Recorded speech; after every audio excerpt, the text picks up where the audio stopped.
부터 24절까지 기록된 말씀입니다. 창세기 3장 20절부터 24절까지 말씀, 우리 말씀의 뜻을 생각하시면서 함께 한 목소리로 읽겠습니다. 아담이 그의 아내의 이름을 하와라 불렀으니 그는 모든 산자의 어미가 됨이더라. 여호와 하나님이 아담과 그의 아내를 위하여 가죽옷을 지어 입히시니라. 여호와 하나님이 이르시되 보라, 이 사람이 선악을 아는 일에 우리 중 하나같이 되었으니 그가 그의 손을 들어 생명나무 열매도 따먹고 영생할까 하노라 하시고, 여호와 하나님이 에덴 동산에서 그를 내보내어 그의 근원이 된 땅을 갈게 하시니라. 이같이 하나님이 그 사람을 쫓아내시고 에덴 동산 동쪽에 그룹들과 두루 도는 불칼을 두어 생명나무의 길을 지키게 하시니라. 아멘. 아멘. 우리가 창세기 3장을 굉장히 여러 주 동안 말씀을 묵상하고 있습니다. 창세기 3장은 성경 전체를 이해하는 굉장히 중요한 열쇠와 같은 역할을 하는 말씀입니다. 이 말씀을 이해하기는 그렇게 간단하고 쉽지 않습니다. 사실 우리가 창세기 3장을 얼마나 많이 읽었어요. 그런데 창세기 3장을 통해서 성경 전체를 조망할 수 있는 그 구속사적인 관점을 갖는다는 것은 그리 쉬워 보이는 일은 아니라고 생각을 합니다. 창세기 3장에 인류의 첫 번째 죄악, 타락의 사건이 기록이 됩니다. 그 첫 번째 죄악과 타락의 사건을 묵상하면서 과거에 있었던 일로 끝나버리면 우리에게 아무런 유익이 없지요. 그리고 하나님께서 그 말씀을 우리 손에 들려주신 의미도 사실 없을 겁니다. 창세기 3장의 아담의 타락 사건을 우리는 묵상하면서 죄의 본성, 사단의 전략, 지금도 같은 방식으로 우리 안에서 역사하는 사단의 그 전략들을 우리가 간파하고 어떻게 내 자신의 믿음을 예수 그리스도의 재림의 날까지 지켜갈 것인가 하는 것에 대한 답을 찾아야 합니다. 사단은 지금도 우리 안에서 굉장히 교묘한 거짓말들로 성도들을 타락시켜 가지요. 사실 오늘 교회 다니는 사람은 많은데 예수의 제자 되겠다는 사람은 그렇게 많지 않습니다. 혹 간혹 가다가 내가 교회 다니고 신앙생활하면서 이제 성경에도 좀 관심이 생겨지고 성경을 좀 배워봤으면 좋겠어요. 내가 예수의 제자 되는 삶을 살았으면 좋겠습니다. 이렇게 말하는 사람은 간혹 있을지 모르지만 그리스도의 군사로 이 영적인 싸움을 싸우겠다라고 각오하고 다짐하고 헌신하는 사람은 그리 많아 보이지 않는다는 겁니다. 그런데 놀라운 건 교회 다니는 것하고 예수 그리스도의 제자 되는 것하고 십자가의 군사로 이 영적인 싸움을 싸우는 일은 다 같은 일이라는 거죠. 교회 다니는데 예수의 제자가 아닌 사람, 교회는 다니는데 십자가의 군사가 아닌 사람은 사실 예수 믿는 게 아닙니다. 왜냐하면 성경은 처음부터 끝까지 하나님의 예정과 선택을 통해서 구원받은 사람은 예수 그리스도의 제자일 수밖에 없고, 예수 그리스도의 제자로 살아가기로 원하는 사람, 다짐하는 사람은 마침내 그 영적인 싸움을 싸워가는 십자가의 군사일 수밖에 없다라고 성경은 우리에게 명확하게 선언하고 있기 때문입니다. 그런데 사단은 지금도 우리에게 와서 거짓말을 하는 거지요. 뭐라고 하지요? 야, 예수 믿어도 너무 광적이 되지 마라. 교회는 나가도 예수의 제자 되지 마라. 예배는 참석해도 성경 배우고 뭐 이런 거 하지 마라. 뭐 신학교 갈 것도 아니고 네가 목사도 아니고 전도사도 아닌데 왜 그렇게 해야 되냐. 혹은 또 예수 믿는 건 너무 어려워. 그냥 교회 다니는 것까진 좋은데 예수 제자 되는 것, 성경대로 사는 것, 그것은 내가 이 땅을 살아가는 동안 불가능한 일이야 라는 해보지도 않고 스스로 그렇게 결정짓게 하는 거짓말을 하는 게 사단의 전략이라는 거예요.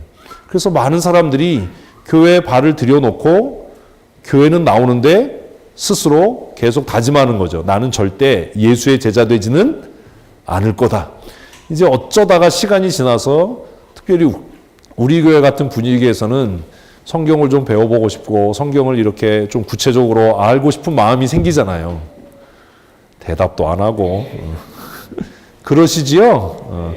또 눈치가 보여서 안 할 수가 없잖아요. 다 제자양육반 하는데 나만 안 하면은 좀 뒤처지는 것 같고 뭐 좀 이런 것 같아서 어쩔 수 없이 코가 껴가지고 이렇게 하는데 하면서도 마음속에 무슨 부담이 드냐 하면 이러다가 광신자가 되는 거 아닌가? 이러다가 내가 너무 깊이 빠지는 거 아닌가? 이런 고민이 드는 거예요. 근데 그 고민을 누가 갖게 한다고요? 그게 사단의 전략이에요. 특별히 제가 그런 이야기를 합니다. 제자양육반 마치고 사역자반 마치고 이렇게 제가 성도들 여러분들이 입체적으로 제가 관찰하는 거 아세요? 성향이 어떤지, 타고난 기질이 어떤지. 사실 예수 믿는다라고 하는 것은 그 사람이 가지고 있는 기질이나 성향과 전혀 무관하지 않아요. 그 성향이나 기질도 하나님이 우리에게 주신 일반적인 은총의 영역 속에 있거든요. 그래서 그 사람이 앞으로 하나님 앞에 어떻게 쓰여지기를 원하는가 이런 것들을 면밀하게 이렇게 관찰을 하는 거죠. 저 사람은 성향이 이래. 제가 가끔 지도자들에게 교회 중심이 되는 사람들에게 어떤 사람은 이래라고 얘기하면 이걸 못 알아들어서 목사님이 왜 그 사람 험담하지 이렇게 받아들이는 사람이 있는데 그건 험담이 아니에요. 객관적인 평가예요.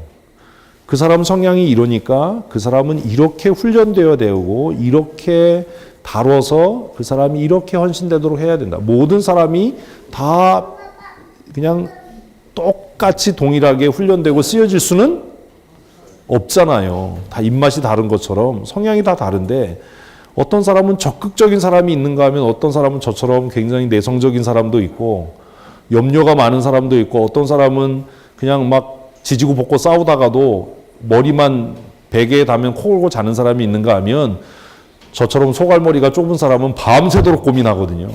사람마다 다 성향이 달라요. 그 성향에 따라서 그 사람을 어떻게 훈련하고 연단해야 할지 하는 것들이 결정돼야 되는 겁니다.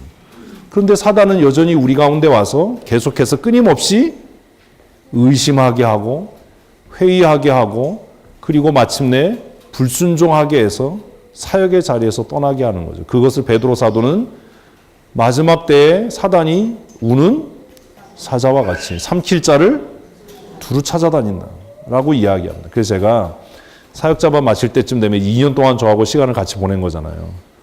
사역자반 하면 은사평가도 하고 기질평가도 하고 그리고 시간이 많은 기수는 제가 그 적성검사도 하고 이렇게 해요. 왜 그게 신앙생활 하는데 필요하냐? 그 사람이 가지고 있는 성향에 따라서 사단이 그를 시험하고 다루는 방식이 다르기 때문입니다. 그래서 제가 어떤 사람에게는 그래요. 집사님 조심하셔야 돼요. 집사님이 가지고 있는 기질, 그런 성품을 보면 사단이 반드시 당신을 세게 시험할 겁니다. 왜? 그런 열정적인 사람들이 변해서 헌신하는 사람이 되면 누구도 막을 수가 없잖아요. 뜨뜻미지근한 사람은 사실 별 문제가 안 돼요. 신앙생활도 뜨뜻미지근하게 하고 낙심하고 시험 들어도 뜨뜻미지근하게 낙심 들다가 그냥 말기 때문에 이 사람은 별로 그렇게 파괴력이 없어요. 근데 막 나서기를 원하고 적극적이고 이런 사람들이 낙심하고 시험 들면 교회 전체를 흔들어 놔요. 그래서 그런 사람들에게는 제가 경고를 해요, 미리. 근데 그때는 뭐라고 그러냐면, 목사님, 저는 절대로 안 그래요. 저는 절대로 배신 안 해요. 저는 절대로 안 넘어져요. 그래서 제가 절대로라는 건 없다. 장담하지 마라. 라고 얘기하는데 그때는 콧등으로도 안 들어요. 한 가지를 잊어먹고 있는 거예요. 이미 교만한 거예요. 한번 따라 하십시다. 사단은 크게요. 사단은 나보다 훨씬 똑똑합니다. 그게 창세기 3장이에요. 하와의 마음에 나는 절대로 하나님의 은혜를 배신하지 않아. 아담의 마음에 내가 하나님의 은혜를 받고 하나님의 형상으로 지음받았는데 내가 하나님을 어떻게 배신하겠어? 이런 마음이 저는 있었을 거라고 생각해요.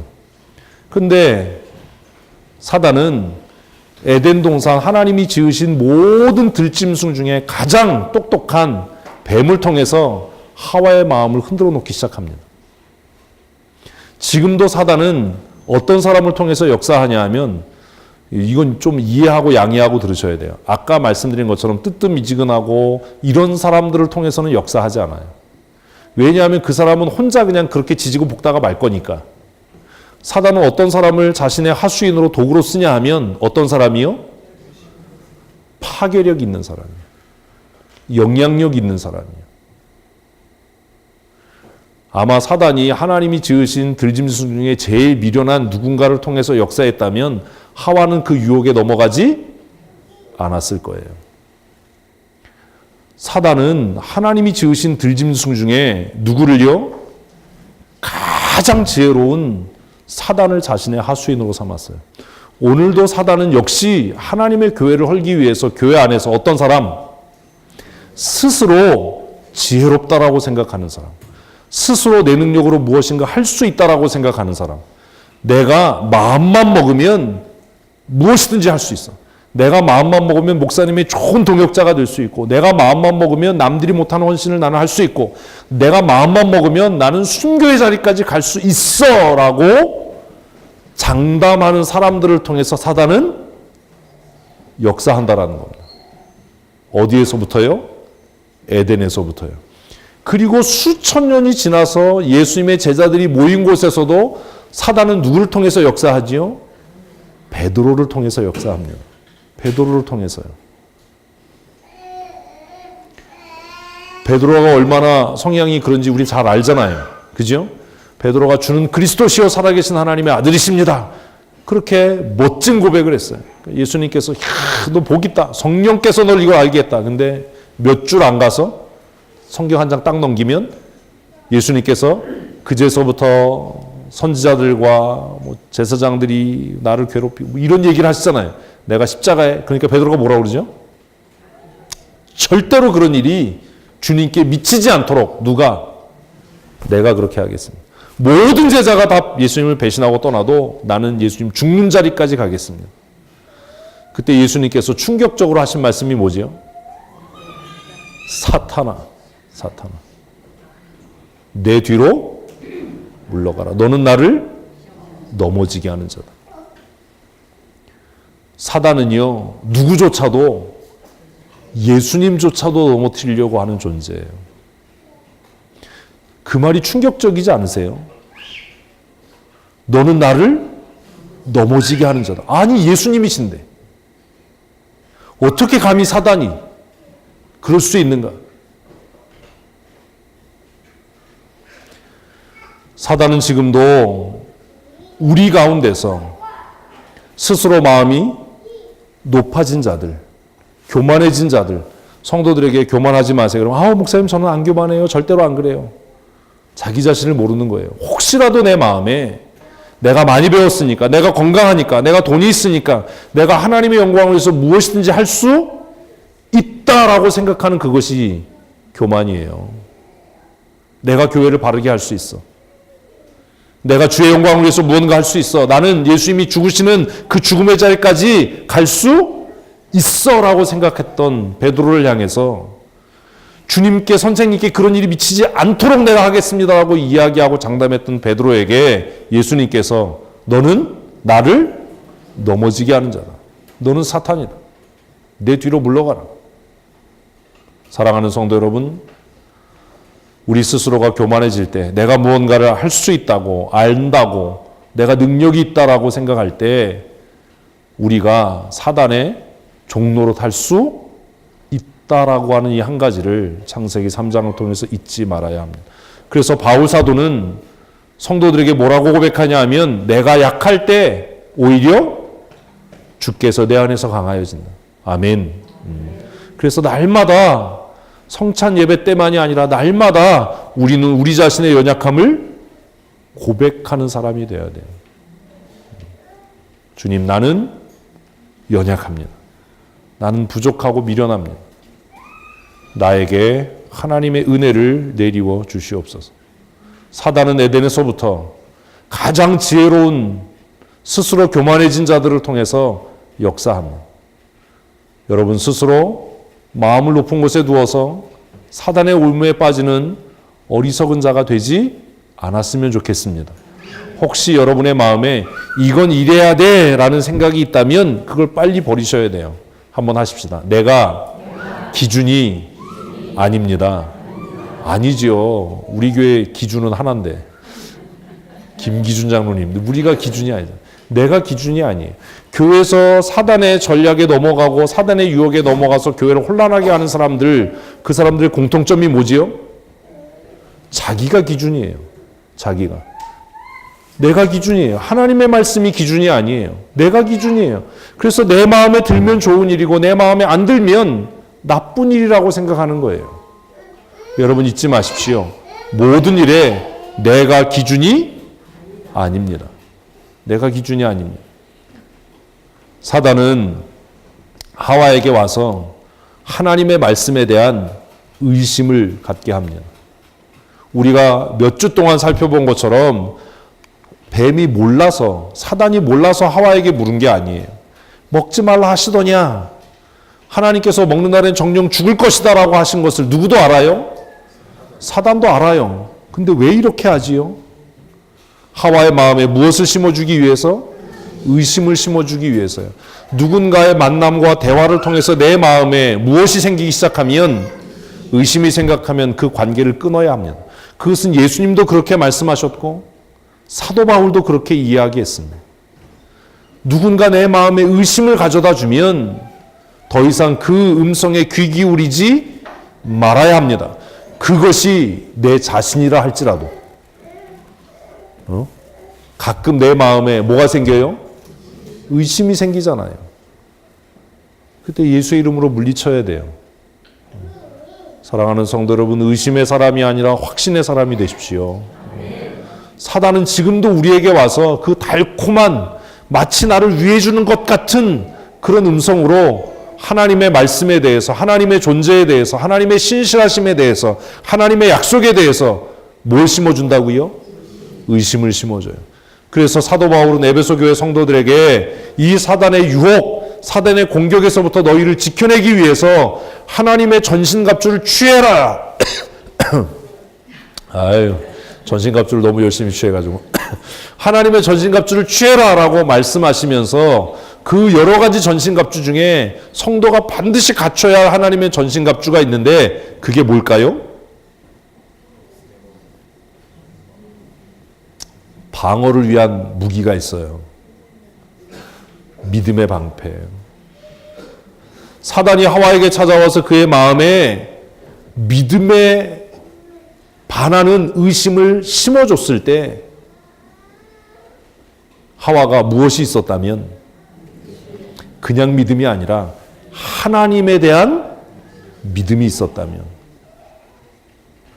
하와는 그 뱀의 말을 듣고 자신의 믿음을 지킬 수 없었어요. 하와가 뭐라고 대답했다고요? 먹을 수 있으나. 바울은 에베소 교회 성도들에게 사단이 너희를 향해서 쏘아대는 불화살, 그 의심의 불화살을 막아내기 위해서 무엇을 가져라? 무엇을 가져라? 믿음의 방패를 가져야 한다. 사단이 우리의 마음에 찾아와서 하나님의 말씀에 대한 의심, 교회의 거룩성에 대한 의심, 하나님께서 정말로 나를 사랑하시는가 하는 것에 대한 의심, 정말 우리를 힘들게 하는 의심이 뭐지요? 여러분은 너무 믿음이 좋아서 그런 의심을 안 하나 봐요. 하나님이 정말로 나를 구원하셨나? 그런 의심이 안 드세요? 믿음이 너무 좋으신 거죠. 저는 가끔 그런 의심이 들 때가 있어요. 내가 정말 택함받은 사람인가? 하나님 정말 나를 사랑하시는가? 근데 찬송을 보니까 그런 고민을 저만 했던 게 아니에요. 찬송 가사에 그런 가사 있잖아요. 예수님 날 위해 죽으셨네. 그 다음 모르세요? 왜 날 사랑하나? 그 얘기가 뭐예요? 믿을 수 없다라는 거 아닙니까? 왜 날 사랑하나? 왜 갈보리 가야 했나? 왜 날 사랑하나? 저는 가끔 그런 의심이 들 때가 있어요. 내가 나를 보면 너무 한심하잖아요. 회개해놓고 똑같은 실수하고 조금만 참으면 되는데 그거 참지 못해서 또 화내고 또 짜증내고 맨날 그냥 짜증날 입에 달고 살고 불평하고. 그래서 정말 아무도 없는 시간에 내가 나를 생각하면 내가 너무 한심스러운 거예요. 그럼 그때 무슨 마음이 들어요? 사단이 그때 속삭이는 거예요. 야, 하나님은 너를 사랑하지 않아. 우리가 신앙생활하면서 낙심하는 이유가 뭐지요? 하나님이 나를 안 사랑하는 것 같은 거예요. 야, 성도들이 너 한 사람도 너 사랑하지 않아. 너 귀하게 여기는 사람 한 사람도 없어. 이런 마음이 들면 교회 나오고 싶으세요? 교회 나오기 싫잖아요. 하나님이 나를 정말 사랑하나? 나 같은 사람을 정말 하나님이 사랑하시나? 하나님이 뭐 때문에 나 같은 걸 사랑하시지? 이런 의심이 내 안에 들면 견딜 수가 없는 거예요. 그리고 이것이 아내나 남편에게 이제 향해지면 의심이 생기는 거예요. 저 사람이 정말 날 사랑하나? 나 같은 사람이 사랑받을 만한 자격이 있나? 이게 혼란스러워지는 거예요. 그때 필요한 게 뭐예요? 믿음의 방패예요. 믿음의 방패. 한번 하십시다. 그러함에도 하나님은 나를 사랑하신다. 아멘. 여러분, 이 믿음이 있어야 돼요. 내가 이렇게 한심한 사람이어도 그래도 하나님은 나를 사랑하시고, 내가 이렇게 그냥 목사님 속을 뒤집어 놔도 목사님은 나를 사랑하시고 그래서 나를 위해 기도하신다. 이런 믿음이 있어야 내 믿음, 신앙을 지킬 수 있는 거예요. 근데 그런 섭섭한 마음이 들면 목사도 나를 미워하는 것 같고 성도들이 다 나 미워하는 것 같고 내가 교회 짐 되는 것 같고 나 같은 게 무슨 교회 가서 뭐하나 막 이런 생각이 들고 막 5만 가지 소설을 밤새도록 쓰잖아요. 아침에 이걸 글로 써서 팔아야 되는데 아침 되면 또 다 잊어먹어요. 또 밤새도록 소설을 쓰는 거예요. 막. 그래서 말씀드린 것처럼 바울 사도는 에베소 교인들에게 같이 읽습니다. 시작. 모든 것 위에 믿음의 방패를 가지고. 뭐라고요? 모든 것 위에. 왜 어떻게 앞에는 뛰어넘고 뒤에서만 하려고 하는 그런 낮춤 그냥 모든 것 위에 하나님의 전신갑주를 다 입었어요. 구원의 투구, 의의 흉배. 아, 이거 시험 봐야 돼 진짜. 의의 흉배, 응? 그죠? 진리의 띠, 평안에 예비한 것으로 신은 신발 다 했어요. 끝! 이게 아니고 그 모든 것 위에 하나 더 해야 되는 게 있다. 뭐다? 믿음의 방패다. 믿음의 방패. 사단은 여전히 우리의 마음에 계속해서 무엇을 가져다 줘요? 의심. 의심의 불화살을 쏘아대는 거예요. 아, 에베소 표현이 재밌잖아요. 불화살을 쏘아대는. 사단이 불화살을 쏜대요. 뿅! 띵! 맞고 불이 활활 타오르는 거예요. 막. 분노의 불이 막. 걷잡을 수 없이. 의심의 불이 막. 그때 우리에게 절실하게 필요한 것은 사단의 말에 귀를 기울이고 의심이 또 다른 의심을 낳고 그 의심이 대하소설을 쓰게 하는 게 아니라 무엇으로 막아내는? 믿음의 방패로 막아내는. 하나님은 나를 사랑하신다. 아멘. 아멘. 하나님은 나를 사랑하신다. 하나님이 나를 위해 예수님을 이 땅에 보내셨다. 예수님은 나의 구원자가 되신다. 아멘. 이런 믿음이 있어야지. 그 믿음의 방패를 가지고 이로써 능히 악한 자의 뭘 막아내요? 불화살을 소멸하니. 야, 표현이 너무 멋있잖아요. 모든 불화살을 사단이 뿅뿅 쏴대는 의심의 불화살을 어떻게 하라고요? 슉슉슉 막아내서 까불어. 나는 의심하지 않아. 나는 흔들리지 않아. 나는 하나님의 사랑받는 사람이 이러라는 거예요. 근데 우리는 이 믿음의 방패가 없어서 뭐라고 누가 얘기하면 그것 때문에 낙심하고 누구 때문에 교회 안 나가고 누구 때문에 맨날 이러는 거지. 오늘 성찬을 통해서 하나님께서 주시는 든든한 믿음의 방패를 하나씩 가지고 돌아가시는 성도들이 되십시다. 사단이 뚫을 수 없는 모든 불화살을 막아내는. 누가 무슨 소리 해도 나는 이제 의심하지 않는다. 나는 이제 흔들리지 않는다. 아멘. 이런 사람이 돼. 누가 뭐라 하면 또 솔깃해가지고 진짜 그런가? 누가 뭐라 하면 또 솔깃해 진짜 그런가? 맨날 이러다가 밤잠을 못 자는 거예요. 어젯밤에 제 마음에 이런 의심의 불화살이 날라들어서 잠을 한 잠도 못 잤어요. 얼마나 지금 피곤하겠어요. 그래도 말씀 전하는 게 얼마나 기쁜 일인지 이렇게 쌩쌩해 보이잖아요. 사실은 죽겠는데. 진짜 잠을 한 잠도 못 잤어요. 왔다 갔다 하다가 이 스토리가 궁금하신 분들은 따로 맨입으로는 안 가르쳐줘요. 따로 오세요. 따로. 그럼 제가 따로 쓴커피를 마시면서 이 기막힌 어젯밤에 있었던 대하소설 같은 이 의심의 불화살이 어떻게 나를 잠 못 들게 했는지를 제가 알려드릴게요. 별것도 아닌데. 진짜 한 잠도 못 잤거든요. 지금 막 무지무지 피곤해요. 그래서 깨닫는 거예요. 아우, 설교 본문을 잘 택해야 돼. 의심의 불화살이 나를 아주 그냥 밤새도록 잠을 못 자게 했어요. 사단은 우리에게 찾아와서 거부할 수 없는 유혹을 합니다. 그 거부할 수 없는 유혹이 우리로 하여금 하나님의 말씀에 불순종하게 하고 하나님을 의심하게 하고 마침내 하나님의 권위에 도전하게 합니다. 제일 중요한 게 뭐예요? 이 사단의 이 달콤한 유혹에서 제일 눈에 확 들어오는 게 뭐예요? 하나님과 같이 된다. 하나님과 같이 된다. 우리의 마음에 그런 마음이 드는 거예요. 사랑하는 성도 여러분, 내년에 우리 신앙생활하면서 경쟁하지 마십시오. 이게 화근이에요. 제가 지난주 한 주간 동안 기도회하면서 기도회 좀 나오셔야 되는데 기도회하면서 그 얘기했거든요. 성도 중심의 사역, 모든 성도들이 사역자로 헌신하는 우리 교회에서 일어나는 가장 큰 부작용이 있는데 그게 뭐냐 하면 사단은 우리의 마음에 불을 질러서 뭐 하게 한다고요? 경쟁하게 하는 거예요. 이맘때 되면 여러분의 관심이 다 뭐냐면 누가 진장 됐지? 누가 지역장 됐지? 누가 팀장 됐지? 이런 마음을 누가요? 사단이 펌프질하는 거예요. 그러면 우리의 배가 점점점 불러요. 이거를 믿음 방패로 막아내야 되는데 그래가지고 그거 보면서 속이 또 안 편한 거예요. 아니 저 사람이 나보다 뭐가 잘났다고 저 인간이 진장이 되고 나는 이런 생각이 드는 거예요. 아니 저 사람이 뭘 나보다 얼마나 헌신했길래 팀장이 되고 나는 팀장에서 잘리고 뭐 이런 마음이 드는 거예요. 서로 경쟁하게 만드는 거예요. 불편하게 만드는 거예요. 심지어는 이것이 잘하면 교회 안에서 어떤 일이 일어나냐 하면 목사 같아지고 싶은 거예요. 쉽게 말하면 교회 주도권을 내가 다 쥐고 싶은 거예요. 그래서 이미 그런 교회들이 많아요. 뭐라고 얘기하죠? 목사님은 그냥 설교만 하세요. 아무것도 하지 마세요.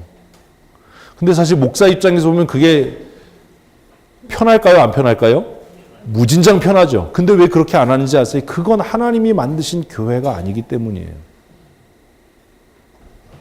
목사님 아무것도 신경 쓰지 말고 그냥 말씀만 전하세요. 이러면 얼마나 띵호해요. 성도들 때문에 고민할 것도 없고 부딪힐 것도 없고. 근데 예수님의 삶과 사역을 보면 예수님은 그렇게 목회하지 않으셨어요. 그래서 그게 고민인 거예요. 제가 기도하면서 말씀드렸잖아요. 왜 우리 교회가 성도 중심의 사역을 하느냐? 저는 그걸 확실하게 믿어요. 하나님 앞에 두 가지 심판이 있다. 전 이걸 믿어요. 하나는 뭐예요? 천국과 지옥의 심판이 있어요. 분명히 하나님의 심판이 있어요. 우리 다 천국 가십시다. 뭐 아멘 안 하시는 분은 좋을 대로 가세요. 두 번째 심판이 있어요. 무슨 심판이 있어요? 상급의 심판이 있어요. 성경은 이걸 얘기해요. 저는 그게 어떤 건지 잘 몰라요. 하나님 나라에서 뭐가 있다고요?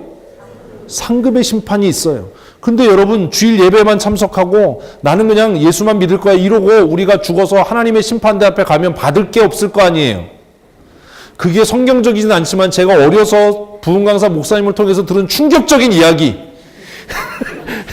아는 분은 다 아는 이야기, 그 유명한 이야기, 그 어린 마음에 저를 밤새도록 기도하게 했던 그 놀라운 이야기, 그 얘기가 뭐예요? 하나님 앞에 갔더니 하나님이 야 수고했어. 그리고 앞 사람들에게 금면류관을 씌워주더라는 거예요. 어떤 사람은 황금면류관을 씌워주고 어떤 사람은 보석면류관을 씌워주더라는 거예요. 그래서 야 나를 위해서도 면류관이 있겠지. 그러고 갔더니 하나님이 이렇게 보시더니 넌 별로 한 게 없네. 그리고 모자를 하나 팍 씌워주는데 그게 뭐더라? 개털모자더라. 이 사람들이 다 웃기는 사람들이 어떻게 그런 건 잘 알아. 개털모자더라. 그래서 그 부흥공사 목사님이 그걸 벗으려고 그렇게 애를 썼는데 안 벗어져가지고 막 그냥 막 발악을 하고 그러다가 이걸 쓰고 어떻게 영생을 하나 그러고 막 소리를 지르다 깼더니 꿈이더라. 어려서 부흥에 가서 그 얘기 듣고 제가 그게 얼마나 마음에 충격이 되는지 그날 밤 제가 그냥 하나님 개털모자는 아니되옵니다. 어린 마음에 그 목사님이 과장해서 말씀하셨겠지만 성경 읽어보니까 진짜 뭐가 있다고요? 상급에 대한 심판이 있어요. 그래서 5달란트 받은 자에게는 얼마를 주고 5달란트를 주고 너 이거 누려. 2달란트 남긴 자에게 2달란트 주고 너 이거 누려. 여러분 하나님 앞에 가서 하나님께서 야 너 뭐 하다 왔니? 그럼 뭐라고 얘기하실 거예요? 나 예배만 참석했는데요. 나 열심히 구멍에다가 공 넣다 왔는데요. 또 뭔지 모르네 또. 열심히 여행 다니다 왔는데요. 열심히 테니스 치다 왔는데요.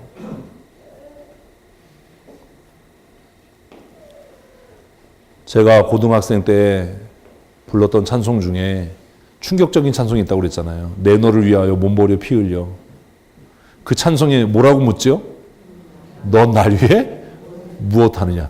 고등학생 때 그 찬송을 부르면서 난 뭐라고 그러지? 나 뭐 하다 왔다 그러지? 적어도 우리 교회에서 저와 함께 신앙생활하는 여러분들 하나님께서 너 뭐 하다 왔어? 그러면 그거 할 거 있잖아요. 2017년도에 진장했는데요. 제가 진장하면서 얼마나 속 썩었는지 몰라요. 그 인간이 진모임도 안 나오고 내가 얼마나 그 인간 때문에 속을 썩었는지 몰라요. 그러면 하나님께서 그래 수고했어. 뭐 이럴지 어떻게 알아요? 아무도 아멘을 안 하네. 하나님께서 너 뭐 하다 왔니? 그러면 제가 그럴 거예요. 하나님 보셨잖아요. 제가 부목사도 없이 간사도 안 세우고 단기 선교 다니고 얼마나 그렇게 고생했어요. 선교사 후보생들 훈련시키느라고 얼마나 고생했어요. 제가 선교사 후보생들 앉혀놓고 막 야단쳐가지고 그 친구들이 눈물 흘리고 앞으로 잘하겠습니다. 그거 다 보셨잖아요. 이러려고 그거 하는 거지 편하려고 그거 하겠습니까?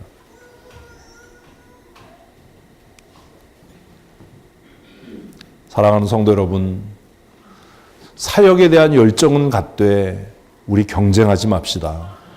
하나님이 주신 은사의 분량을 따라서 하나님의 교회를 세워가는 겁니다. 하나님과 같아질 거야 라는 이 말 때문에 하와는 넘어갔어요. 이 달콤한 유혹에 오늘도 얼마나 많은 사람들이 너 이렇게 하면, 너 이 교회 문제에 대해서 얘기하면 너 장로하고 같아져, 너 목사하고 같아져. 아니야, 너 목사의 목줄을 줄 수 있어. 교회 안에서 얼마나 많은 사람들이 목사의 목에 목줄을 매려고 하는지 아세요? 내가 교회 안 나가면 잘 되나 봐라. 내가 헌금 안 하면 어디 잘 되나 봐라. 내가 교회 안 나가면 교회가 이런 마음의 출발이 사실 여기에서부터 온 거 아닙니까? 바울은 이런 시대를 살아가는 성도들에게 권면합니다. 우리 에베소 6장 10절 말씀을 함께 읽겠습니다. 끝으로 너희가 주 안에서와 그의 힘의 능력으로 강건하여지고 하나님의 나라를 소망하고 사는 사람들은 뭐 해야 돼요? 강해져야 돼요. 한번 하십시다. 강해지십시다. 왜 그런지 아세요? 왜 강해져야 되는지 아세요? 우리의 대적이 이렇게 간교한 마귀이기 때문입니다. 너희가 주 안에서와 그의 힘의 능력으로 어떻게 되고 강건하여지고, 제가 여러분들을 강하게 양육하고 훈련하고 책망하는 이유는 우리의 싸움이 혈과 육에 관한 것이 아니라 우리의 싸움은 아담을 넘어뜨리고 하와를 쓰러뜨린 예수님께 도전장을 겁없이 내미는 누구와의 싸움? 써 있잖아요. 누구와의 싸움? 마귀와의 싸움이기 때문에. 마귀의 관계를 능히 대적하기 위해서 강한 하나님의 사람이 되십시오. 그리고 하나님의 전신갑주를 취하셔야 됩니다. 기도해야 합니다라고 하면 나오셔서 기도하셔야 돼요. 하나님의 전신갑주를 취해라. 왜? 같이 읽습니다. 우리의 씨름은 혈과 육을 상대하는 것이 아니요 통치자들과 권세들과 이 어둠 상 주관자들과 하늘에 있는 악의 영들을 상대함이라. 사단은 우리로 하여금 혈과 육에 관한 싸움을 하게 해요. 누구를 미워하게 하고 누구 때문이라고 그러고 누구 때문에 안 된다라고 해요. 아니에요.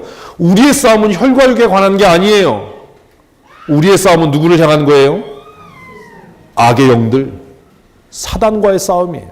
사단과의 싸움에서 승리하기 위해서 여러분 강한 그리스도의 용사가 되셔야 합니다. 강한 그리스도의 용사가 되십시오. 사단은 우리의 마음에 너 훈련받지 마, 너 광신자가 되지 마 해서 우리를 연약하게 만들어요. 교회를 연약하게 만들어요. 그래서 교회 정착 못하게 하고 여기저기 떠돌게 하고 평생 그렇게 떠돌다가 인생을 허비하고 탕진하게 그렇게 만들어요.